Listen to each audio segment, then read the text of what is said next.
تاسو به عهد کوئ د نسوار سر خوړلي ما چوي دا خوشې شی د دې نه بل نشته او زه به راته دم وښیم که نه وښیم درته ښه بس دا دم استعمال کړئ که تاسو نسوار په شونډه کې واچول زه جرم کوم د چرګې سوټه ځان ته مستحضره کړئ دی دم وایي دا ما په دا خوله کې چې کوم شی پروت دی د چرګې سوټه ده هغه دا قسم دی که پکې فرق وي چې ویتو کې به هغه د مستحضره که که ته ترې ونړې دی نو ټیک ښه زما وروڼو اوس بل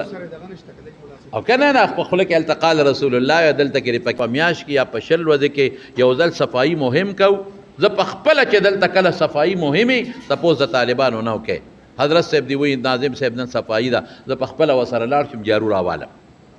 نو زه ورسره خپله جاروګانې ووامه نو طالبان لګیا شي نو مړه نور پکې سي خو د نسوارو دا غونډس کې سر خوړلی چې دا تاسو څه په مصیبت اړېدلی یې چې دا نسوار او نسوار او نسوار او دا پوستکي مستکي دنیا راشي او د هغې ویډیوګانې فوټوانو په نیټ باندې او د دارالعلوم حقاني بلډینګ ته وګوره څونه اعلی او د دارالعلوم حقاني چمن ته وګوره د دارالعلوم حقاني ګلونو ته وګوره جومات په خدای زمونږ پې سترګې اوچتېږي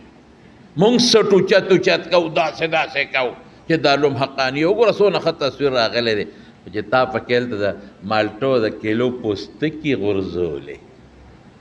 هندوانې دې خوړلې او د هغې پوستکي دې پکې غورځولې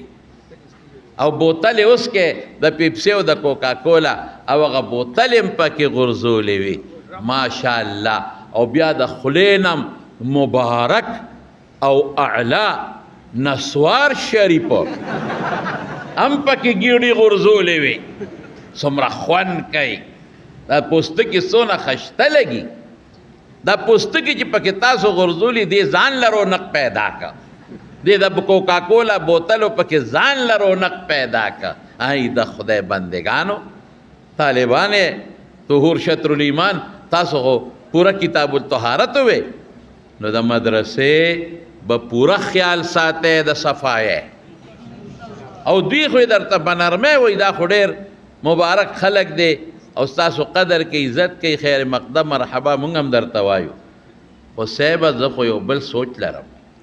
زه خو در باندې جاسوسان مقرروم د خپل طرف نه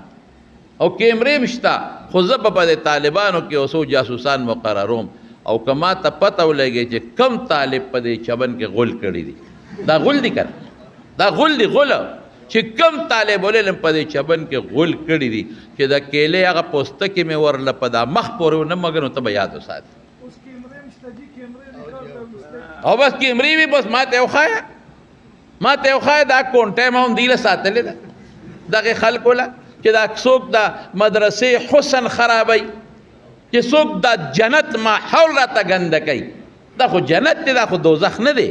دا خو ستاسو خوشحالي ده ستاسو عزت دی په خدای ستا پلار به راځي ستا تره به راځي ستا استاد به راځي چې مدرسې ته وګوري او په دې خرچه څونه شوې ده په دې جومات څونه خرچه شوې ده راشه تپوس خو تاسو کې کورونه روپۍ پې لګېدلي نو تاسو ټولو طالب علمانو ته زه په سوچو الفاظ وایم زما وروڼه یې زما بچي یې مشران خپلو بچو ته سخته خبره کوي او مشران د خپلو بچو اصلاح کوي او زمونږ در باندې د مور او پلار نه زیات حق دی صفا درته وایم مور او پلار ستا حافظ ابن حجر رحمت الله علیه دا لا ترفعوا اصواتکم فوق صوت دا وقضى ربک الا تعبدوا الا اياه وبالوالدين احسانا لاندې لیکلي دی وګورئ تاسو هغه وایي چې د مور او پلار نه زیات حق د استاد دی عجیبه خبره کړې او دلیل څه وایي وایي مور او پلار د بچي جسمانی تربیت کوي استاد روحاني کوي او روح قیمتي دی په نسبت د جسم روح اعلی دی په نسبت د جسم جسم تابوت دی چې روح پکې نه مړی وته وایي چې روح پکې دی ایسی ته ناست دی چې روح پکې دی نو بالغ ته ډډوالي چې روح پکې وي نو باباجي او کاکاجي ورته ویل کېږي چې روح پکې وي بالغ ورته اچولی کېږي چې روح پکې وي خلک یې په سر ګرځوي او چې روح ته وباسې مړی جنازه وباسې شابه بیا 15 منټه په کور کې نه پرېږدي اصل روح دی روح د روح تربیت د استاذ کوي د جسم تربیت مور او پلار کوي د استادانو به قدر کوي وبراکه د استادانو به قدر کوي احترام به کوي او دا مدرسه ده د خلکو په چندو باندې چلیږي او دا اسباب دا